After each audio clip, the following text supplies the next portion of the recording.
भाई लोग कैसे हो। तो आज बात करेंगे अपन खरपतवारों का वर्गीकरण। खरपतवारों का वर्गीकरण, ठीक है। जिसमें से पहला है सेलेक्टिव व नॉन सेलेक्टिव, ठीक है। वर्णात्मक और अवर्णात्मक। सेलेक्टिव कौन से हैं? पहला है सेलेक्टिव, ये किसी जाति विशेष पौधे को ही नुकसान करते हैं। किसी विशेष पौधे को ही, विशेष खरपतवार को ही प्रभावित करते हैं, ठीक है। इसके एग्जाम्पल हैं 2,4-D, जिसे चौड़ी पत्ती वाले खरपतवार को ही नष्ट करता है। इधर से बेसालीन, इसका दूसरा नाम फ्लूक्लोरेलिन भी आता है, फ्लूक्लोरेलिन, ठीक है। एट्राजीन, सीमाजीन आदि, ठीक है। उसके बाद है नॉन सेलेक्टिव। सेलेक्टिव ये क्या करते हैं? ये सभी खरपतवारों को नष्ट करते हैं, ठीक है। इसमें एग्जाम्पल है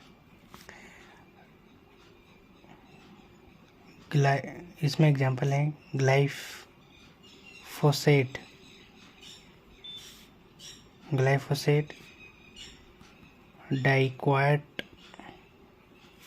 व पैराक्वाट। एक आता है विडोइल। इनका उपयोग सामान्यतः जहाँ पर पूर्णतः खरपतवार नष्ट करने होते हैं, सारे पौधे नष्ट करने होते हैं, वहाँ पर इनका यूज किया जाता है, ठीक है। तो पहला था सेलेक्टिव, नॉन सेलेक्टिव, वर्णात्मक अवर्णात्मक के आधार पर। और दूसरा जो है वो संपर्क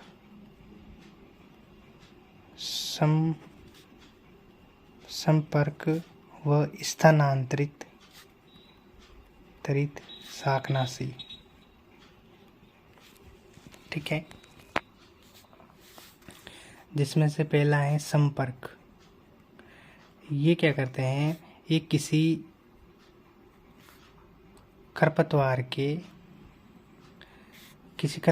के संपर्क में आते हैं, तो उस, जैसे ये है एक पत्ती है और यहाँ पर छिड़क रहे हैं कोई, तो अगर यहाँ पर ये लग गया, जैसे शाकनाशी यहाँ पर लग गया, तो बस इसी चीज़ को ख़त्म करेगा, बाकी पौधे को नुकसान नहीं पहुँचाएगा। इसका ये है सिस्टम संपर्क का, ठीक है। संपर्क में कौन कौन आते हैं? जैसे डाइक्वाट व पैराक्वाट, ये किस में आते हैं? संपर्क में। दूसरा है स्थानांतरित।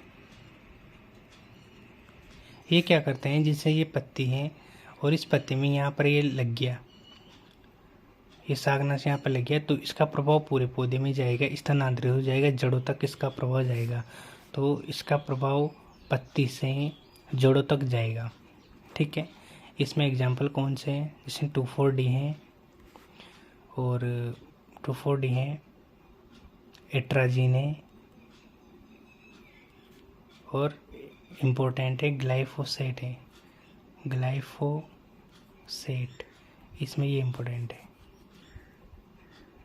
ठीक है।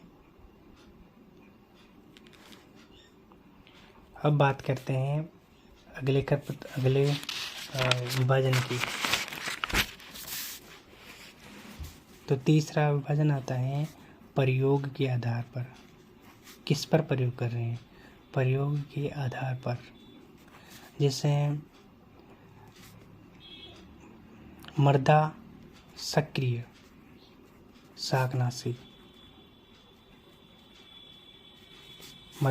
शाकनाशी, इसमें क्या होता है, जैसे किसी फसल को बुआई से पहले ही या फिर रोपाई के पहले ही प्रयोग किया जाता है, वो क्या कहलाते हैं, मृदा सक्रिय शाकनाशी मिट्टी में मिला दिया जाता है बुआई के पहले ही, ठीक है, वे कहलाते हैं मृदा सक्रिय शाकनाशी। जैसे पेंडिमिथिलिन, ठीक है, पेंडिमिथिलिन हो गया, एट्राजीन,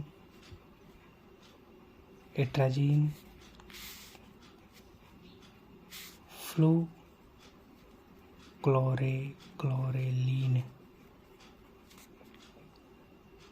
ठीक है, ये इसका दूसरा नाम है बेसालीन।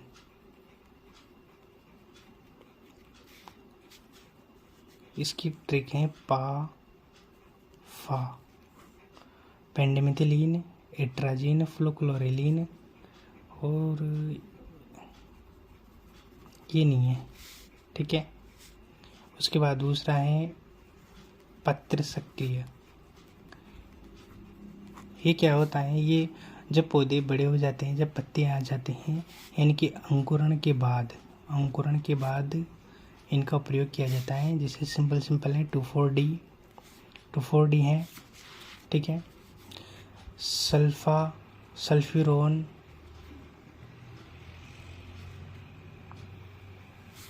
ग्लाइफोसेट, ठीक है, ग्लाइफोसेट,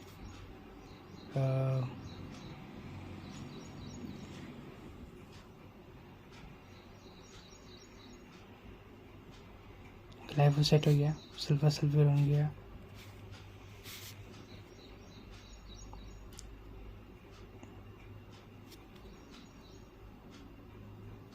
यही है,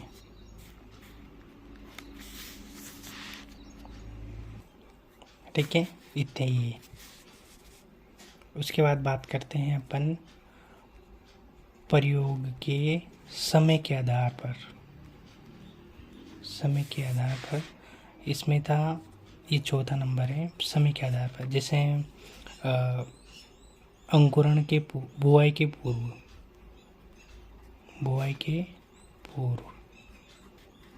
तो बुआई के पूर्व कौन कौन से खरपतवार नाशी का यूज किया जाता है, शाकनाशी का यूज किया जाता है, तो वो है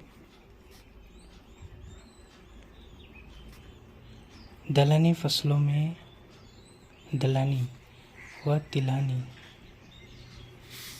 फसलों में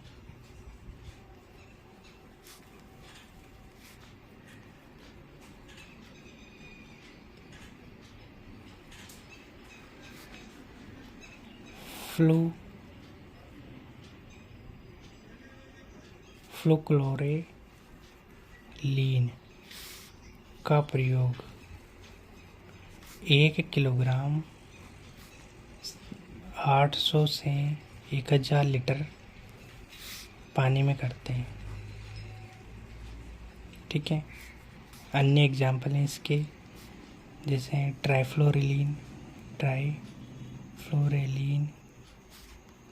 एलाक्लोर, और ये फ्लोक्लोरेलिन था, इसे फ्लोक्लोरेलिन, ठीक है। बुआई के पहले, अब बुआई तो हो गई, अंकुरण के पहले,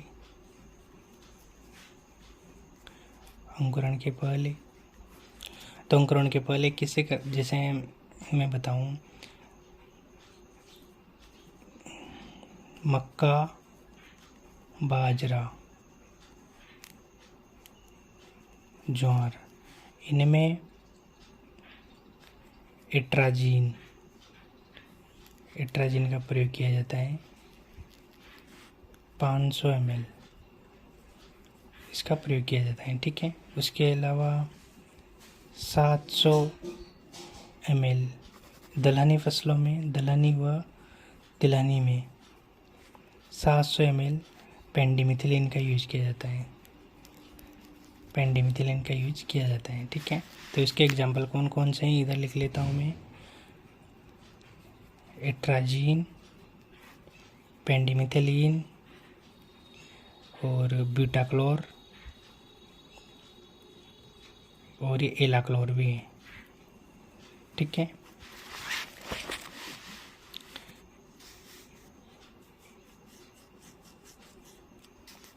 उसके बाद आता है अंकुरण हो गया। अब अंकुरण के बाद क्या आएगा? खड़ी फसल में नहीं, अंकुरण के बाद। तो अंकुरण के बाद किस किस का यूज किया जाता है? 2,4-D का किया जाता है, अपन खड़ी फसल में करते हैं। उसके अलावा सल्फा सल्फ्यूरोन का करते हैं। सल्फा सल्फ्यूरोन का इसका प्रयोग किया जाता है। और सल्फा सल्फ्यूरोन के बाद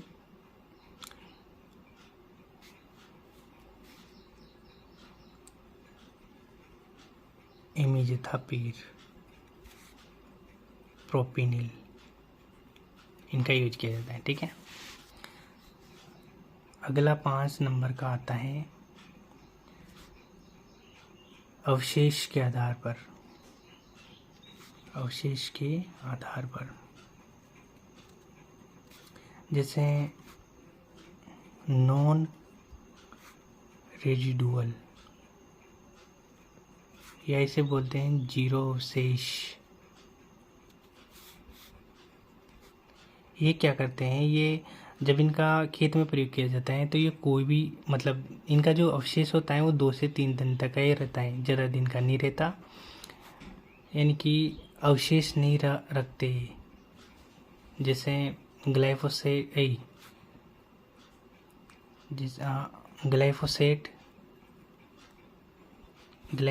हो गया, इधर से डाइक्वाट हो गया और पैराक्वाट हो गया, ये हो गया। दूसरा है रेजिडुअल।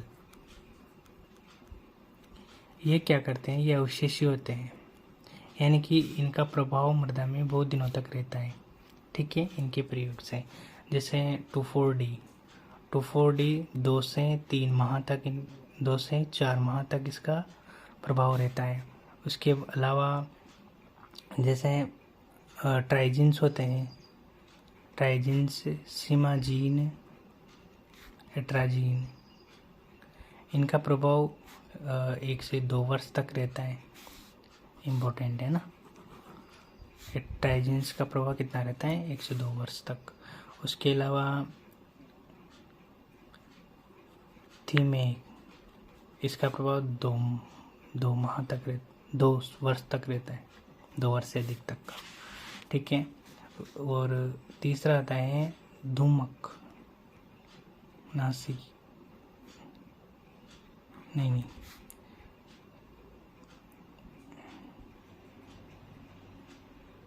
मेथिल क्लोराइड, ये धूमक शाकनाशी होता है, धूमक शाकनाशी। ठीक है, मेथिल क्लोराइड और मीथेन।